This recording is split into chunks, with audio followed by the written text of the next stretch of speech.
Ni un paso atrás por Enrique Patín. Empecé en página 206, tercer párrafo. Luis Carlos llega desangrado al puesto de salud de Bosa. Ha transcurrido media hora desde que recibió la primera bala hasta que le presentan una atención médica bastante. Es demasiado para una herida que afecta la arteria abdominal y para un centro hospitalario que no cuenta con la manera de salvarlo y mendiga a diario las medicinas al Estado. Igual, el médico Jorge Hernán Botero y 2 enfermeras más lo reciben y lo suben a una camilla. Lo desvisten unos por un lado y otros por otro. Y mientras lo despojan de su chaleco antibalas y de los pantalones, hacen un lado a su chaqueta y le arrancan la corbata, que todos ellos corren con su cuerpo prácticamente exsangue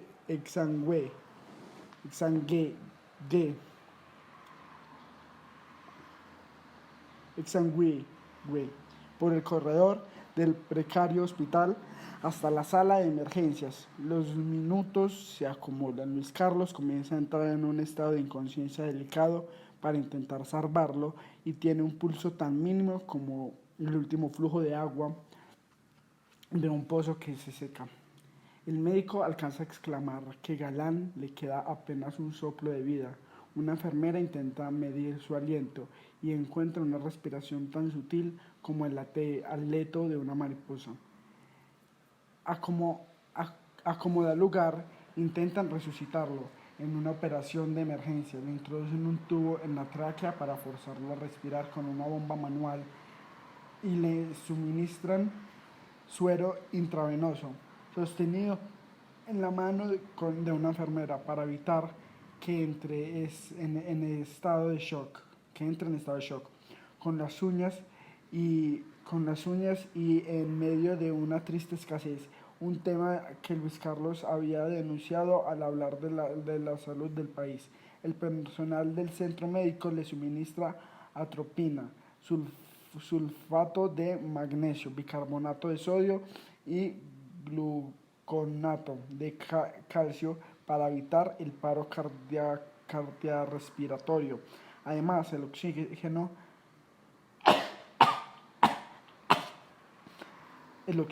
al 100%, pero Galán necesita sangre, mucha sangre de tipo A negativo, hasta 3.000 centímetros cúbicos, y en Bosa no tienen reservas. Además, los médicos y los escoltas envían un mensaje equivocado y solicitan sangre tipo O negativo. En medio de todas las confusiones, la hemorragia interna continúa y nada ayuda a los mensajes al corazón y ventilación. A gritos, los médicos piden que lo envíen de emergencia al hospital de Kennedy o al de Cajanala en una ambulancia. Se ha excusado diciendo que no tiene por qué llevarlo allí, a ese lugar tan precario. Torregrosa, el responsable de la decisión, está desaparecido. Lo ven caminando por los pasillos, haciendo una llamada y hablando en inglés. Pocos minutos después del atentado, Miguel Maza Márquez entera al concejal extraordinario de ministros convocados por el presidente Virgilio Barco para examinar las medidas que se tomaron contra el narcotráfico. El director del DAS, con respecto al circunspecto, dice sin mencionar la gravedad del asunto, que Luis Carlos Galán ha sido herido en Soacha y queda en silencio. También enmudecen los integrantes del gabinete.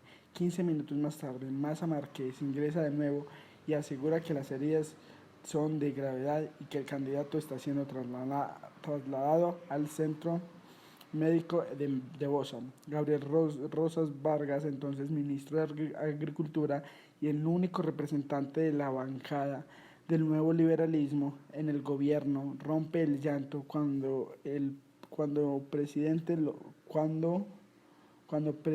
lo peor y comienza a presionar a Maza Márquez que le explique por qué no reforzó la vigilancia y por qué cambió la escolta de Galán. El director del DAS le contesta con ojos encendidos de ira y voz contenida, diciendo que todo se ha ejecutado a la perfección.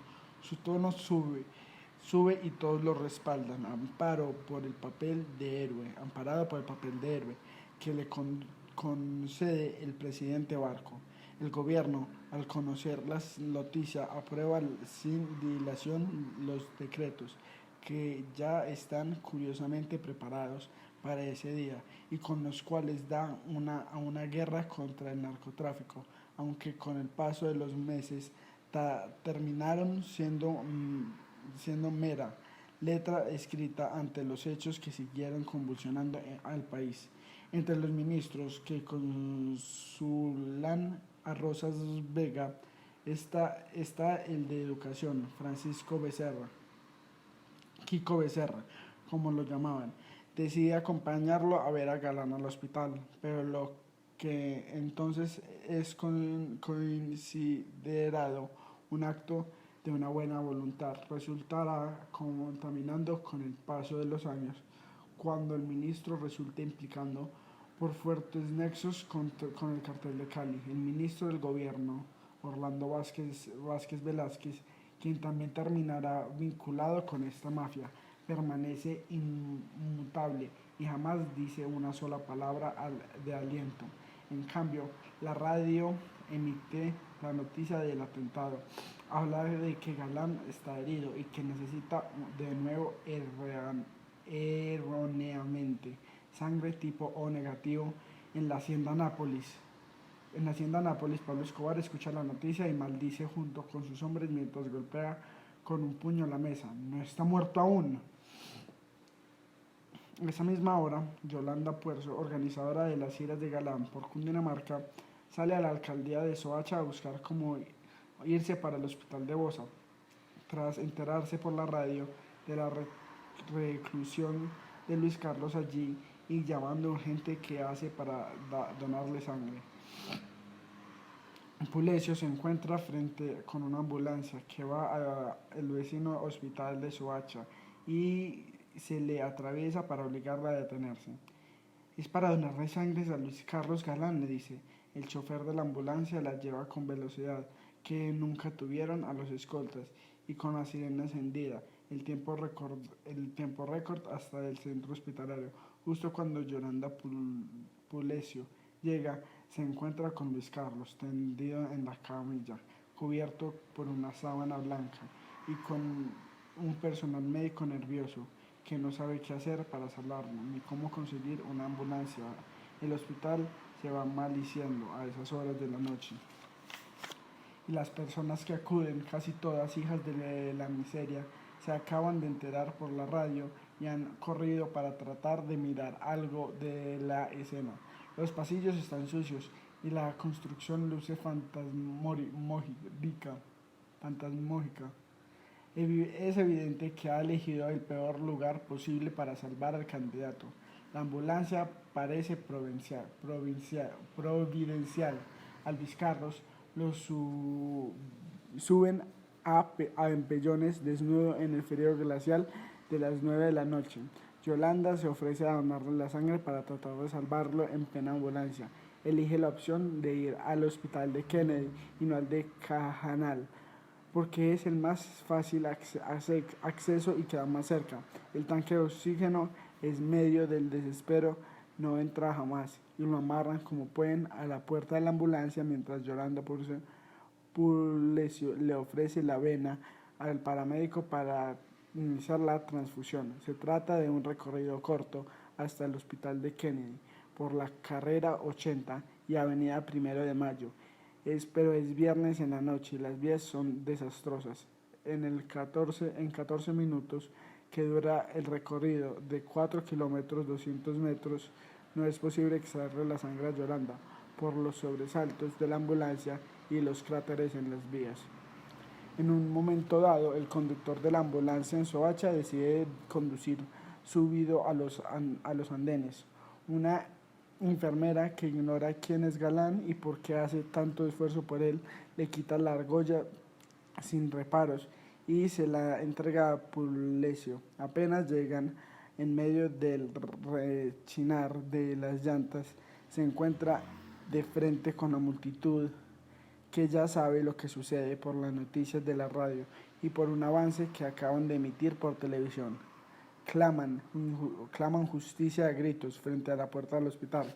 La gran mayoría llora, aturdida por el atentado. Cuando la ambulancia estaciona frente a la puerta de urgencias, las personas se toman la cara con desespero y corren de lado a lado sin saber qué hacer. Algunos gritan contra el gobierno. En ese mismo momento, la escena se repite en el hospital de Soacha, donde cientos de personas se han congregado, gritan y lloran, convencidas de que Galán está allí. Sobre la vía, camionetas sospechosas con vidrios polarizados rondan el hospital de Kennedy. A esa misma hora también se dirigen al hospital de Patricio Samper, Clara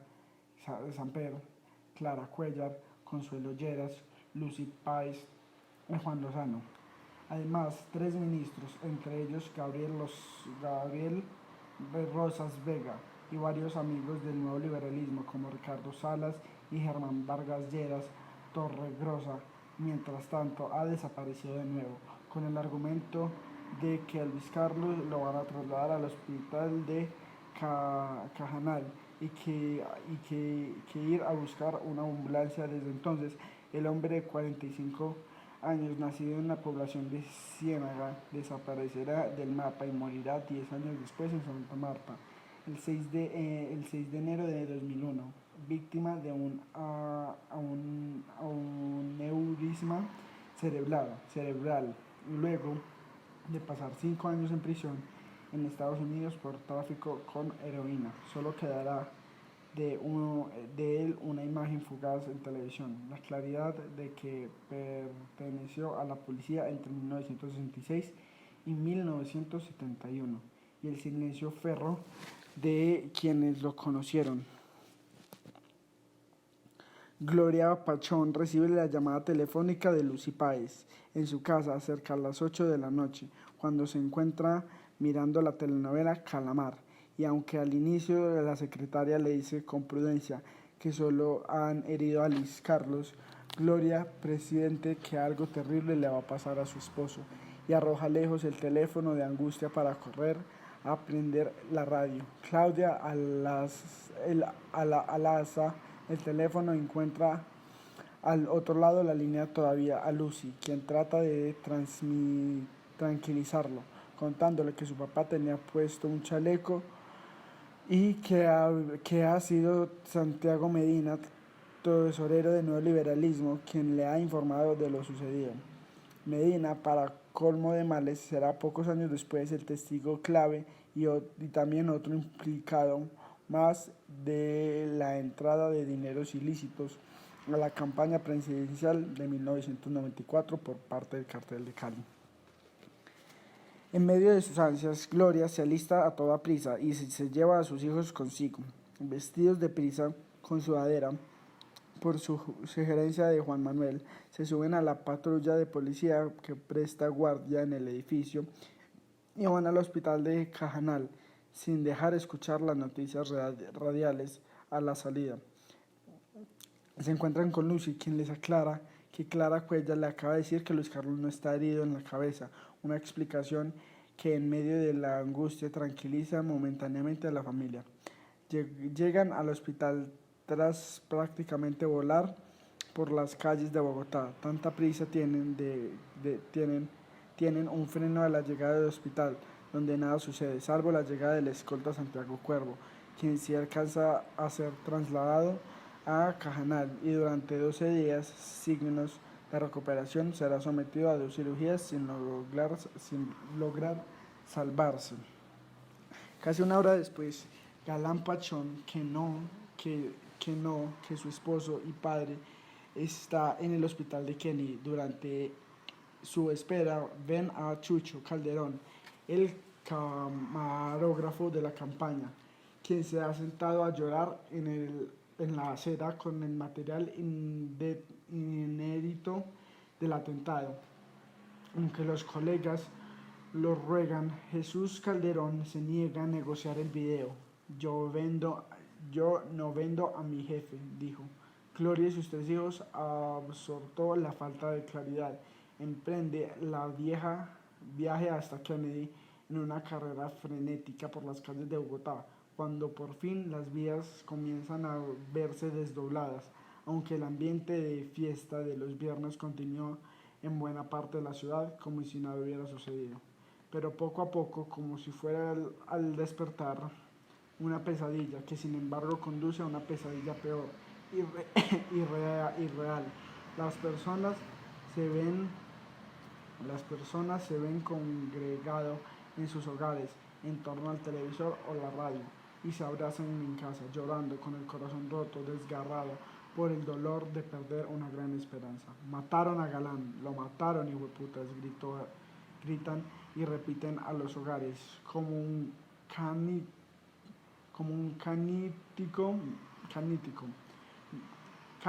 cántico. Miles y pronto millones de personas de todo el país, mientras las imágenes que transmite el noticiero nacional, que han sido grabadas por Chucho Calderón, comienza a darle vueltas al mundo. Al hospital de Kennedy también entran llamadas opuestas que contesta la recepcionista del turno de la noche. Si lo dejan vivo, lo rematamos, le dicen. Le dictamen es igual en el hospital de Kennedy. 5 de los impactos han hecho blanco en Luis Carlos, uno en la fosa ilíaca, otro en el muslo izquierdo, uno al nivel del pie y el otro en el hipogastrio. El quinto impacto es el que no lo logran controlar. Los 6 centímetros destrozados de la aorta abdominal. En ese momento ya está al lado de su líder, su anterior escolta, Víctor Julio Cruz, el hombre que lo había protegido durante cerca de 8 años y quien fue removido del cargo 20 días atrás. Al enterarse de la noticia y por su cuenta, ha decidido ir hasta el puesto de salud de Bosa a apoyar a su jefe. Él es el quien encuentra a Luis Carlos tirado en una camilla percaría mientras un enfermero le hace masajes cardiovasculares y el que identifica a 2 escoltas compañeros suyos temblando del susto con sus submetralladoras cargadas, jurado que los van a rematar allí. Víctor Julio Cruz calma a los hombres y toma las riendas de la situación al punto de que es él, y no Torregrosa, quien decide llevar a Luis Carlos al hospital de Kennedy porque se dio cuenta que Torregrosa se ha equivocado de cabo a rabo llevando la bosa y que todo ha sido una trampa. Víctor Julio coordina lo que puede para intentar salvar a su jefe a pesar de que esté fuera de servicio y lo sube a la ambulancia con Yolanda Puerzo. Ya ha dejado todo en manos de los médicos y espera el desenlace cuando ve que Gloria, Claudio, Juan Manuel y Carlos Fernando, en compañía de Augusto Galán, llegan al hospital de Kennedy, en medio de policías que se abren paso entre gritos y pistolas. Juan Manuel, Carlos Fernando ven un primer momento a la policía motorizada que acompaña a los escoltas y le pregunta al unísono si es grave lo de su padre. El hombre baja la mirada y dice que sí, está muy mal. Su actitud reveladora dispara las alarmas y los nervios se apoderan de todo. Adentro hallan caos. En los pasillos todos piden a gritos tipo de sangre o negativo de Luis Carlos, que Gloria quiere corregir diciéndoles que no, que todos se equivocan, que él es A negativo, pero nadie le presta atención. Corran, se acumula a cada minuto más personas cercanas a él. Augusto Galán, como cardiólogo, entra a la sala de cirugía y en su entorno permanece el violo mientras la gente en la calle sigue incrementándose y las personas se pegan a los vidrios para tratar de ver algo de lo que sucede. Gloria y sus 3 hijos, conducidos a una pequeña sala donde el director del hospital les informa que no hay nada que hacer. Justo cuando Augusto sale a las 10:45 de la noche, 2 horas después del atentado, para informar su deceso. Gloria reacciona entre, Gloria reacciona entre sorprendida e incrédula. ¿Nada que hacer? ¿Nada? Pregunta ella, incrédula, ante ese viaje del destino. El médico no le responde, hunde la cabeza, quiere explicar que si hubiera tenido más tiempo había podido hacer algo, pero es inútil darle explicaciones. Al instante, el llanto los envuelve a todos y el mundo de los juegos con su padre y de los sueños con su esposo, de la ilusión de los viajes y del cariño sencillo en los domingos, la vida centrada en torno al amigo, el papá y el marido se desmoran como la arena al tacto del agua. ¿Y ahora qué vamos a hacer? ¿Y ahora qué vamos a hacer? Se pregunta Carlos Fernando, quien tiene escrito en mano con lapicero la frase Galán Presidente 90-94. Terminé en página 215.